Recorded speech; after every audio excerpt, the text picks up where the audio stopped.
Hi friends, Crystal here from Homemaking on the Homestead, and welcome to my channel. As we are now moving into soup season, there is just nothing as wonderful in the cool fall evenings and winter time as a nice hot bowl of soup. And you know, sometimes it's a quick and easy way to just put a meal on the table. And it's great to know that you don't always need to have a recipe to follow. I have made a lot of soups from recipes, and that's always nice, but being able to make soup on your own without a recipe is a very frugal thing to do, because you can use up leftovers or use up small amounts of things that you may have on hand. And there's no doubt that soup is definitely budget friendly. If you don't feel like you're creative enough to come up with your own soup recipe, or you're just not exactly sure how to do it, that is what this video is going to show you. I'm going to show you how I put together soup if I don't have a recipe, just utilizing what I have in the pantry. Basically, I have four main components that I think about when I go to put some soup together. So I'm going to break those down for you right now. The first one is a meat of some sort. Now, obviously, you don't have to have meat, but I usually will add meat, even if it's a small amount, just for flavoring. You can easily have vegetarian soups without any issue. But for me, I tend to add meat. Now, this could be some leftover meat that you had from the night before, and you can just cut that up and use that. You could also use meat right out of the freezer, such as something that cooks up quickly, something like sausage or hamburger, or you can use chicken. In the video clips that I'm showing you, I was making some soup with just some chicken legs. That's very frugal and easy to do. Or sometimes I like to take things like chicken breasts, especially if I get them on sale, and cook a whole bunch up at the same time and shred that up and put it in the freezer. Then I easily have something that's cooked and ready to go. The next component that I add to my soups are vegetables. For me, I tend to always add some chopped up onions, maybe a few peppers. Sometimes I will chop up mushrooms as well. And of course, things like carrots and squash, some corn. We had corn on the cob the night before, and I had some left over when I was making this batch of soup, and I just cut it up off the cob and put that into my soup. I also like to add cabbage, both green cabbage, red cabbage. I like adding kale. I like vegetables because they add a whole lot of color to the soup as well. And if you don't have anything fresh or don't have a lot of fresh vegetables, you can always add frozen vegetables as well. The third component is starches. Now, usually these will make up the bulk of your soups. So I always try to make sure that my starches are at least as healthy as I can. These may include beans. You can cook your own beans, or you can use canned beans. I usually have a few cans of beans on the shelf for those times I really need it and I didn't plan, but I also try to cook large portions of beans and then divide those up and put them in the freezer. So when I go to make soup, it's easy for me to just pull one of those out. Brown rice is another good option for health benefits. Of course, you obviously can use white rice if that's what you have. And potatoes. You can have fresh potatoes, but I also usually buy packaged hash browns so that I can have them in the freezer, the ones that are the little cubes, and those are easy to add to soups as well. And of course, pasta.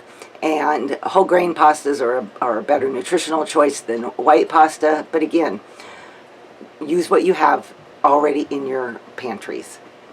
The last basic thing that you will want is seasonings, some sort of way to season your soup.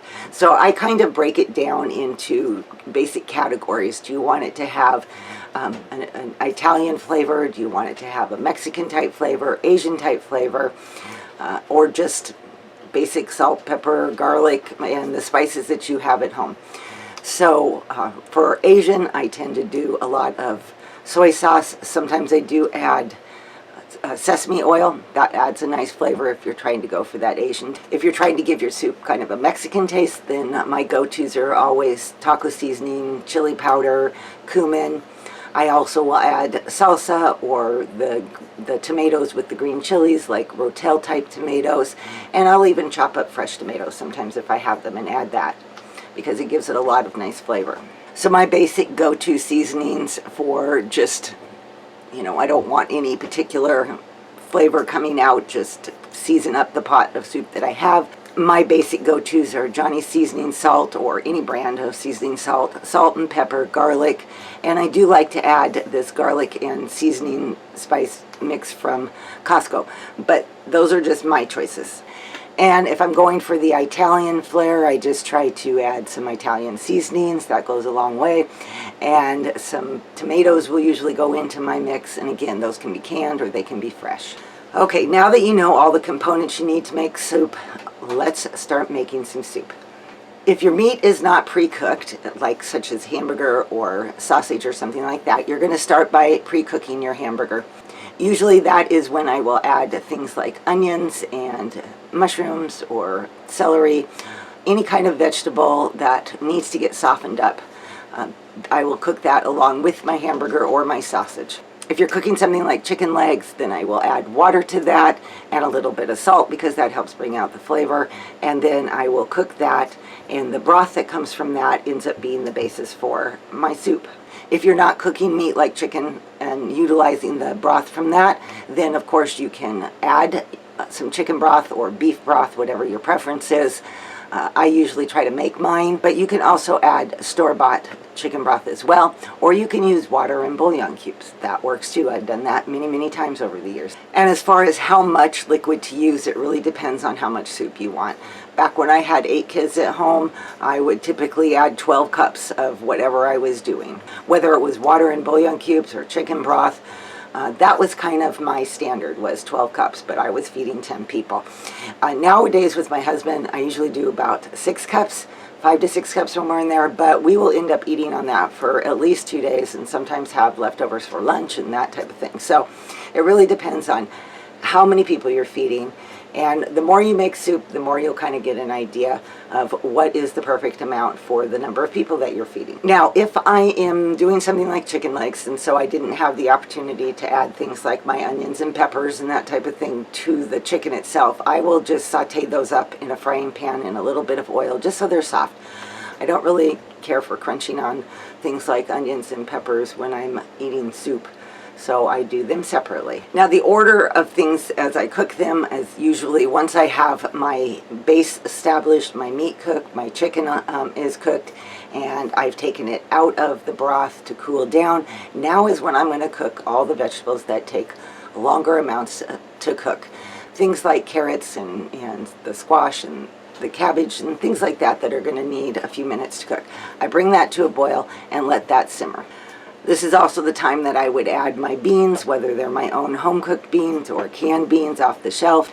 And for the case of like my chicken soup, while that was simmering on the stove, that was my opportunity to debone my chicken meat and set that aside. Once the vegetables have all softened to your liking, that is the time that I will add back in my chicken meat. And basically, at that point, taste it and add seasonings. And any of the seasonings that you decide to add at that point, do it to your own personal preference and your own taste. And we always remember, less is best. So try not to over-season, because you can always add more, but you can't take it away. So just be cautious on how much seasoning you add, and do it until it tastes right to you. In the case of using something like hamburger, after your hamburger is cooked and your onions and all that are soft and you've drained the grease, now you can start adding some extra ingredients. In this case, I was adding some black beans that I had already pre-cooked, and I had some chopped up sweet potatoes, so I added that in, and then I added in my broth. And again, I added in about, in that particular recipe, I think I added like a pint of 16 ounces of chicken broth that was homemade, and a couple cups of water as well. I brought that to a boil, let it simmer until the sweet potatoes were soft. Then it's time to season it, and again, according to your likeness. In this particular recipe, I ended up kind of giving it a Mexican taste, so I added some chili powder and some cumin and a little bit of salsa to that, and it really tasted very good. And again, I just added those two according to what my taste was. Then the last thing that I wanted to share with you briefly is how I cook potato chowder. Now, potato chowder is one of those things that is mostly potatoes. In this case, that you're seeing, I was making sausage potato chowder. But again, you can go back to the meat section. You can use cooked chicken, you can use cooked hamburger, you can add a can of clams if you want clam chowder. This is just a basic way that I make potato chowder, and it's super simple. I start out by putting my potatoes into the pot and covering them with water. In this case, I had some fresh potatoes to use up, and it wasn't quite enough, and so I added some frozen hash browns to it. And then I added the liquid. While I was cooking my sausage, again, that is the time that I added my onions and my peppers. And these were just what I had in my refrigerator that I wanted to use up. So it was nothing fancy. You can add all kinds of different vegetables, celery, like I said earlier, whatever appeals to you. I cooked that up until my sausage is finished cooking and my vegetables are soft. At that point, I drain out most all of the water that my potatoes had cooked in. Obviously, as soon as they've cooked. I really don't leave much water in the bottom of the pot at all. And then I add in my cooked sausage and vegetables. I like corn in my chowders, and so I tend to add a little bit of corn, which was the corn that you saw me cutting off the cob at the beginning of the video. I also can use frozen corn as well. And now comes the easy part with potato chowder, is I just add milk. And I add milk until it looks right to me. And like there's enough, and then I kind of stir it up. And if it looks like I've added too much milk, I just simply mash up some of the potatoes, and that naturally thickens it. So I don't add any kind of flour mixture to thicken it. I just will mash up some of the potatoes. It works great. And obviously, if you don't have enough milk, all you have to do is add a little bit more. At that point, I season it. And typically for potato chowder, I just do salt, pepper, and some garlic, and that usually is perfect. And of course, at that point, it's time to dish it up. And I served that with some challah bread that I made. You may have seen that video previously. Okay, well, there you go. That is the basics on knowing how to make soup without a recipe. You being able to utilize your leftovers, your pantry staples, and make a really frugal, delicious meal for your family, something that will keep you warm during these cooler days coming up. I hope you found this video helpful, and it gives you the confidence to go make some soup on your own without a recipe if you've never tried that. And if you have, let me know how you make soup, or let me know if you try this out and it works for you. I would love to hear your results. All right, you guys, I will see you all in the next video. Bye-bye.